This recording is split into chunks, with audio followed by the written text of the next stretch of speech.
asked. I do, Mr. Chairman. Thank you very much. Good morning to you. Good morning to our witnesses who are here.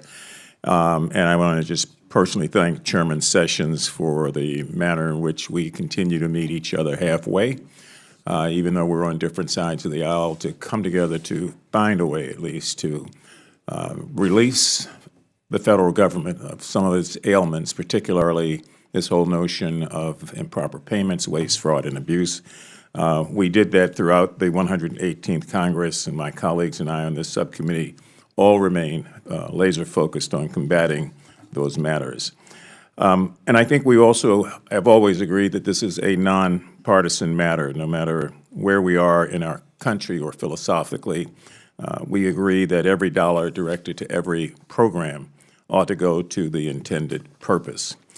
From the very beginning of this President's term, the so-called Department of Government Efficiency, and some of you know that I have referred to it as the Department of Government Evil for my own particular purposes because of the way it's affected working men and working women and their families across this country.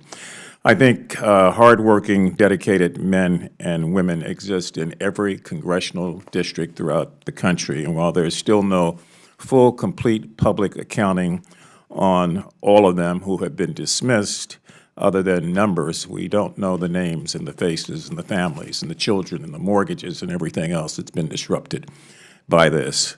I have got no doubt that among the hundreds of thousands of federal employees affected by the fork in the road email and the mass firings of probationary staff, that many are experiencing the pain that we do not feel right now.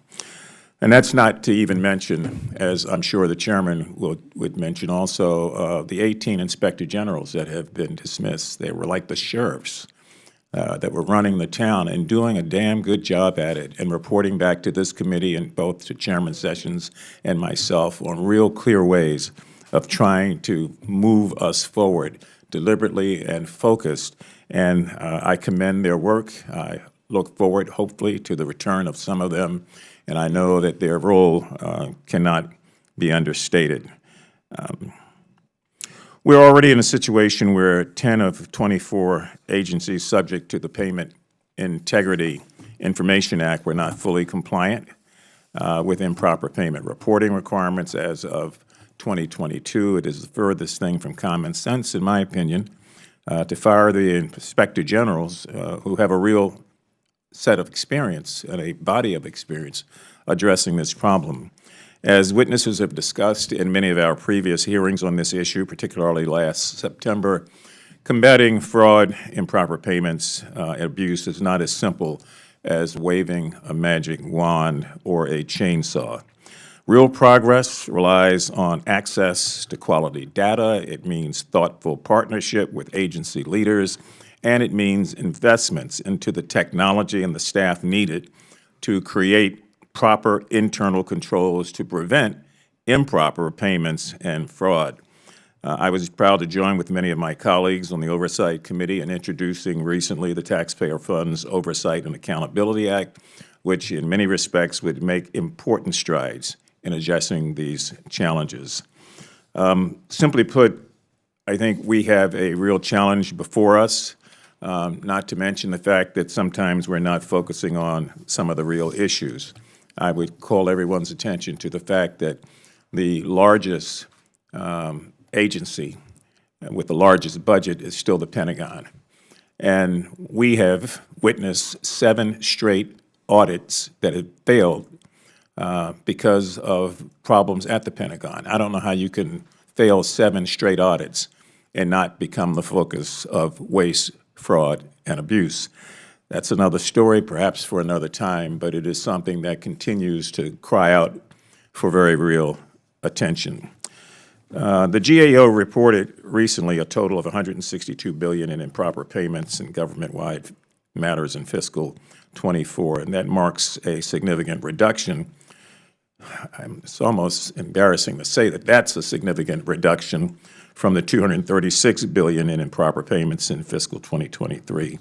In recognition of this shared challenge, Chairman Sessions and I, on a bipartisan way, worked to discover real pathways to reducing fraud and to reducing improper payments. This past October, both he and I sent a joint letter to the GAO requesting that they review, as was mentioned earlier, $2.7 trillion in improper payments and fraud that have occurred since 2003 and provide actionable recommendations before this committee. So as I conclude, I must mention the importance of staying grounded in the scope and the breadth and the depth of this problem.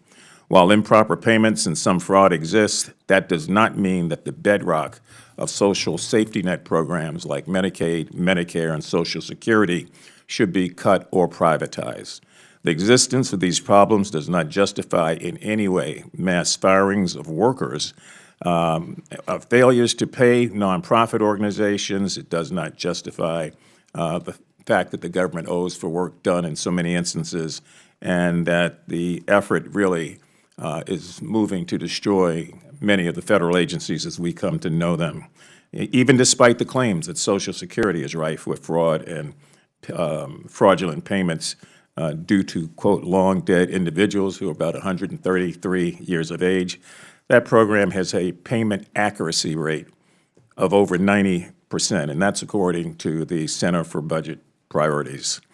So as we move forward as together, hopefully, with our own differences of opinion, but in an effort to move forward together to combat waste, fraud, and abuse as we know it and as we are defining it, I hope that we as a Congress will remember that the purpose of this weighty task is not to exploit these problems or to destroy the federal government in the process, but to work for a better country, and to do that, as the chairman has said, hand in hand, working together despite our differences to come up with a consensus. That's what we really want, consensus approaches that are not on the extreme left or the extreme right, but in the middle where most people are and in the middle where the problems are, so that we can deal with this issue in a very responsible sort of way and to be able to report back to the American people that we really have made an impact in dealing with the issues of waste, fraud, and abuse. Again, I cannot say enough about Chairman Sessions' work in this regard and this committee's work. We didn't get a lot of attention, but we were in the forefront for the last 2 or 3 years. So it's good to know now that people are paying attention. We just have to make sure that we are doing this the right way and in a way that is responsible. Thank you, Mr. Chairman, and I would yield back.